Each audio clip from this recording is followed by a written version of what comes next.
Vera, you're going to announce the squad today for the Greece game. 2 games down, 2 wins for Ireland, and this is the first away game. How are you feeling now going into this game? It's a crucial game again. To be able to get second in the group, you have to win all your games of Greece and Montenegro, because that's expected that Ukraine will do. So it will not be easy. It will be a very, very difficult game, because we have to play in a different way to break down their defensive block, because they are sitting quite deep. And so it's different demands. It's been very quick for you now coming into the job and then having the Ukraine game, and now you've had a little bit of time now to work with the players and assess your squad. Are you a little bit more familiar with everything now?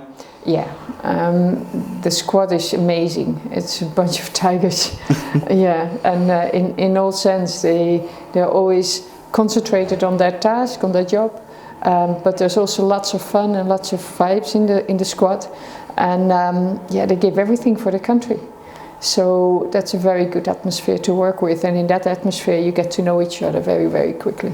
How important was it to get that win against Ukraine? That was, also crucial. It was amazing in a full stadium. Well, not everybody turned up, but the crowd were so supportive and so enthusiastic and loud on moments that we really needed them. That it brought us, it lifted us to a level to win from a higher seeded team. And for yourself as well, to be able to have that win, to build on that as well, to have the momentum from that, the confidence in the squad. Yeah, but this game is a complete different game, with different tasks and a different atmosphere around the game. So it will not be easy at all. It will be maybe even more difficult than the Ukraine game. Some of the players in the squad that you selected are in really good form. Denise has just won the title again in the US. Yeah. Rihanna's won the cup. 3 girls are into the quarterfinals of the Champions League. So some of them are doing really well at club level. Yeah, which is amazing. And we carry that experience into the squad. Unfortunately, we also have a few injuries, and we need to deal with that. That's football. The Greece game, they lost recently to Germany, and now that they're going to play Montenegro now before they play us. How do you assess Greece? What sort of team are they compared to Ukraine or Montenegro? We are a bit lucky that they're playing still on the 6th of November against Montenegro, so we have a scout going over. And what we've seen of them is that they have very, very good strikers, very mobile, skillful. They work together very well, but they work from a deep defensive block. So they get the best out of their players to stop the opponent from scoring, and use their best players to attack the goal of the opponent. And that's dangerous. That is very dangerous, because you leave a lot of space behind you if you fall into that trap. Do you think we have the players to capitalise that on that space? Yes, we have, but this week we need to set a strategy, and everybody needs to be on the same page, because in games like that, if one is doing something else than what the other expects you to do, you can be punished like in 5 seconds. So it will be a game of discipline. Is that the difference in international football, that you can be punished so quickly? Yeah, but I think the biggest difference is you cannot have a replay. Yeah, you only have a few games in which you have to do it. In league football, if you have a bad game, they say, well, we all have a bad game in between, but we cannot have a bad game. We cannot have a game in which mistakes of us gives us like a negative result on the game, whether it's giving away a win or whether it's even losing, because Ukraine will win those games.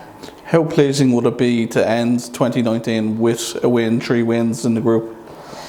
Yeah, for the second place, that's crucial. We have Germany at the end of the campaign, but Germany is not the team to beat. Ukraine is the one to beat. And to beat Ukraine in points, which we have to do, is beating Greece and Montenegro first. And then our last game in between the Germany games is our away game against Ukraine, so we know exactly what we have to do over there. Can I just ask you, since you've come into the job, has anything surprised you that you didn't expect? Well, it's more like in the extreme. I had expected a fighting team. But I've never ever worked with a team that could really fight from the first second till the last second, and is willing to do that. And nobody, not one player, was failing in that basic task.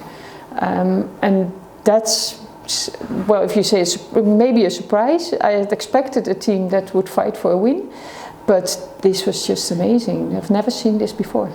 What is that? Is it an Irish mentality, or is it? Must be. Yeah. But also, but it's Irish mentality with, on top of that, we knew exactly what we had to do.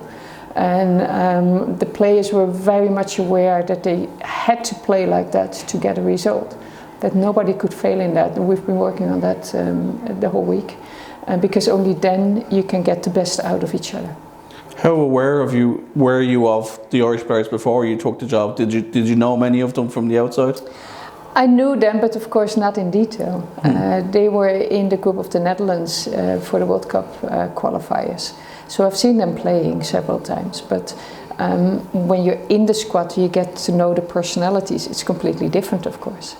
And with that then as well, you're discovering new players as you go to the Women's National League games and further afield as well, girls in university and stuff as well. Yeah. So you're probably discovering players that you didn't know were available to you before? Yeah, I think we have 4 new players in, part because of the injuries, part because we want to see them within this area. And I think Jamie Finn is the big surprise amongst them. And she really earned that through scouting. If I'm not here, I see all the games through video. I get all the games that I need to see on my laptop with the clubs filming it. And the games that I have to see, I see. And Jamie Finn is one of the players that we've selected because of that footage that I got at home. What is it about Jamie? She's a very versatile player. She can play many different positions. Probably centrally is probably where she's strongest, but she can fill in other positions. Her best position is defensive midfield, I think. But we need to see where we can use her and if she makes it. One player needs to be dropped still, and that we will do that after the boys' game on Thursday night. So it's a chance for new players to show themselves. For the girls in the Women's National League here to step up to international level, obviously Rihanna did so well in the Ukraine game, you know, a goal, and she was involved in the other 2 goals as well. Are you confident then that the girls can make that step up compared to girls who are playing abroad at professional level? Talent shows.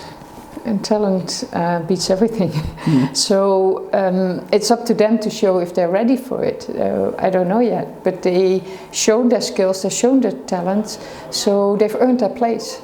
As well as the ones abroad, playing abroad, earned their place. Playing abroad has also its downsides. There's many players who do not have many playing minutes, for example. The players here play every game. So there's plus and minus, and together we're strong. That's how I see it.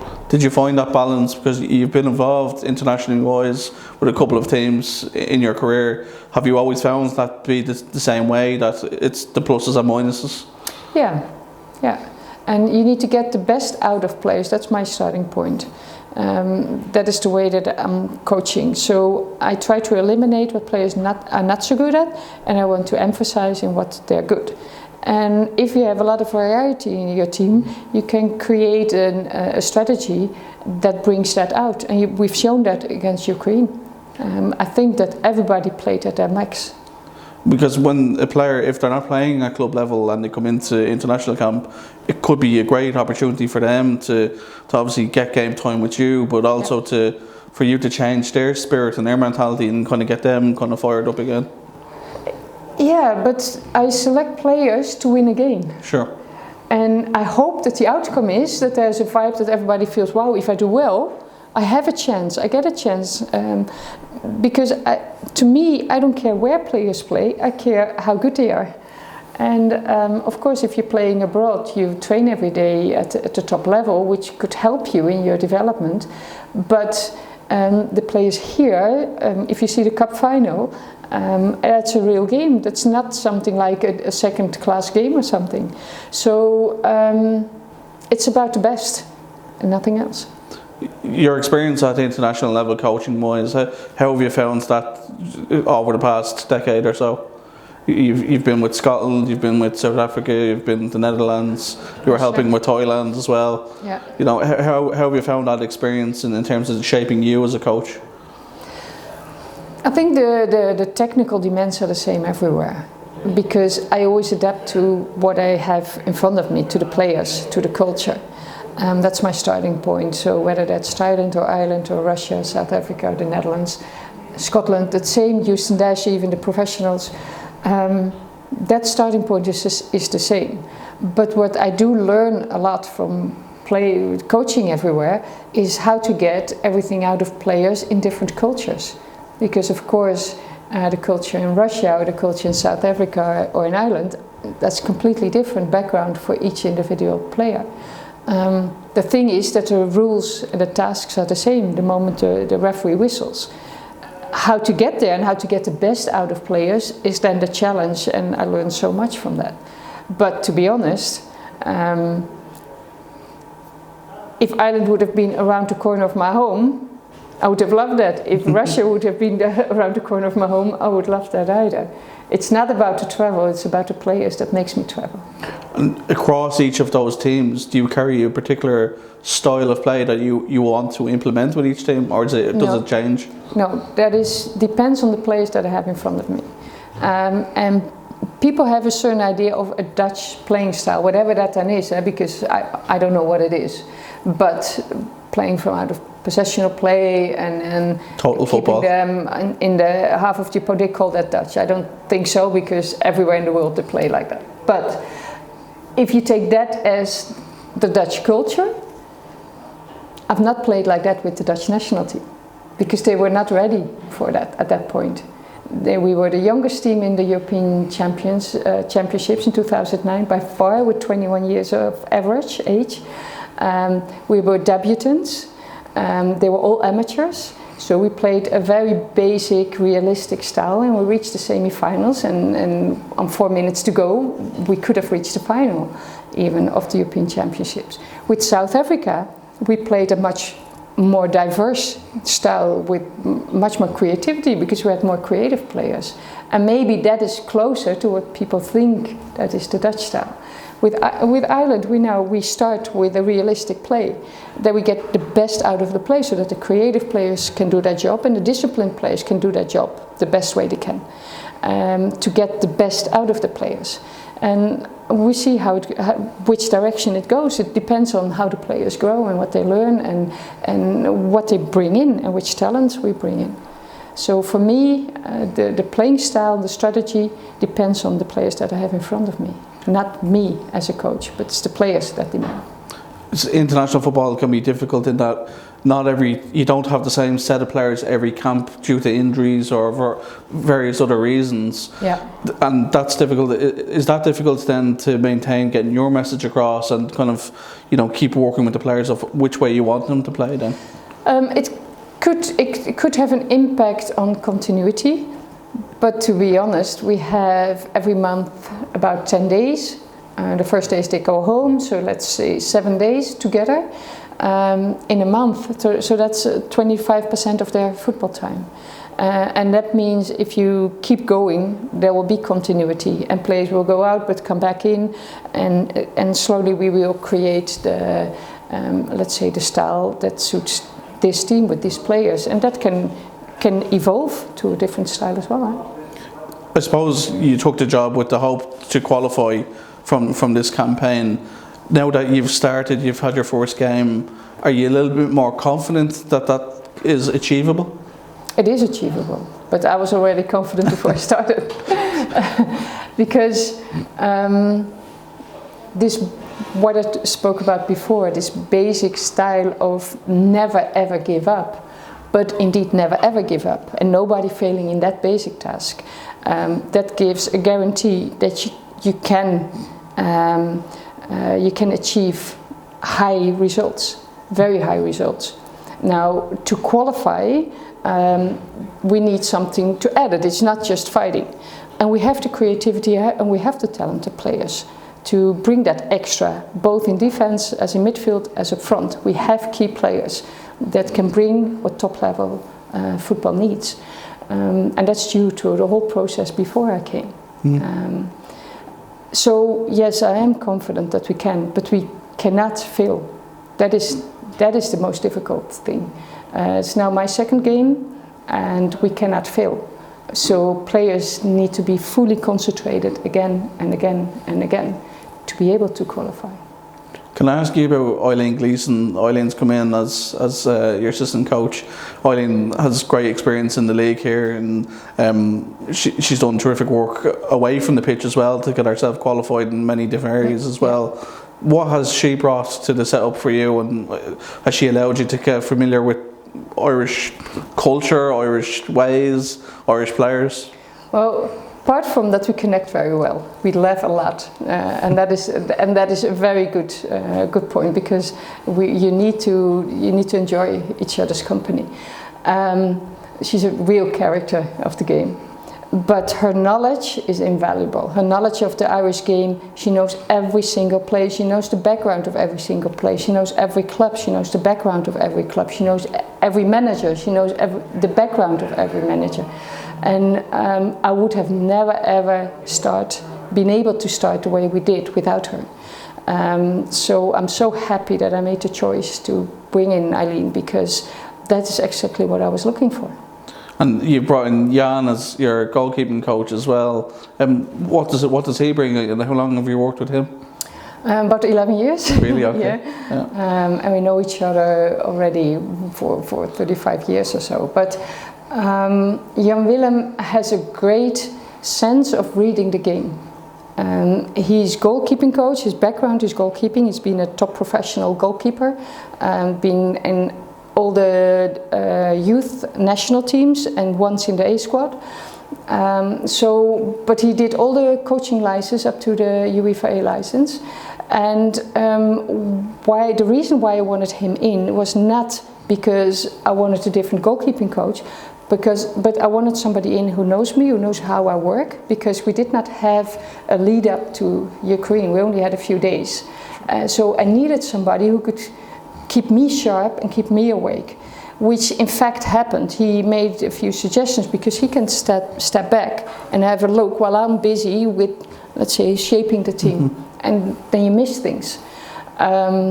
So he knows what I want, and he adds something extra. So he's in the stands, for example, during the game, and he will watch the game, and he will make notes, and he will give information to us from up, because from the bench often you don't see like where the spaces are on the other side of the pitch.